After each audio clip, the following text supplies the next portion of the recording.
Kia ora and welcome to a new video from NZ Pocket Guide.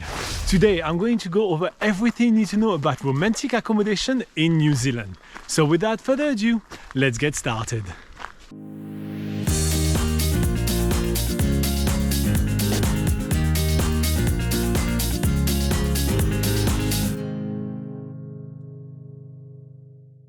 Alright, so let's begin with what kind of accommodation can be considered as romantic in New Zealand. Well, first up, obviously lovely Airbnb, secluded locations are always a really good options. However, if you are staying in big cities, some hotels actually have some amazingly romantic settings. Plus, any luxury lodge in New Zealand is sure to give you an amazing romantic experience. Now in New Zealand, glamping is also quite big and that can be a really romantic place to stay. But usually it comes at really high price tag.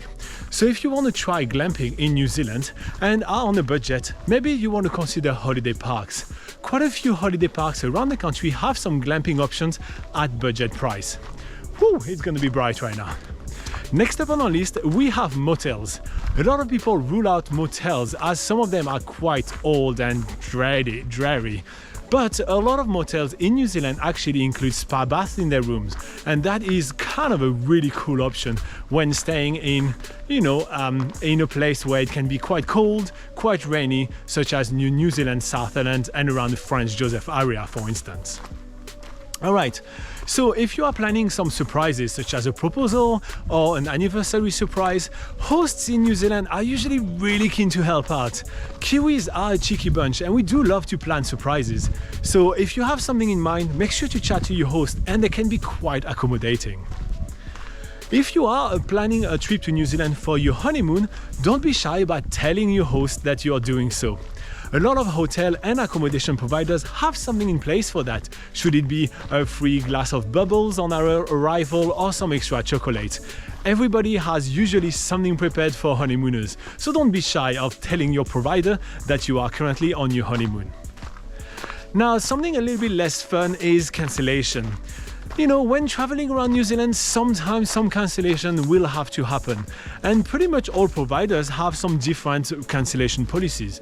So in order to have something a bit more uniform when it comes down to cancellation policy, booking your trip through an OTA, which is kind of booking.com, Expedia, trip.com, usually gives you access to much more, uniform cancellation policies. So if you're planning a trip to New Zealand and are worried about either weather or the next pandemic that we just went through, hopefully not, maybe that would be a good option for you to book through OTAs rather than booking directly. And finally, the last thing that I want to point out is that a lot of hotel, motel, or other type of accommodation brand themselves as, and this is a generic example, the waterfall hotel. That doesn't mean that this is the accommodation which is the closest to that said waterfall. It really doesn't mean that even this waterfall is that close altogether. So double checking the location of said accommodation is always a good idea if you were planning on going on a romantic stroll in the evening to said waterfall. Make sure to do your research, it's always a good idea.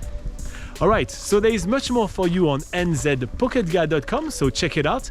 And the whole team is joining me in wishing you the loveliest of trip in New Zealand.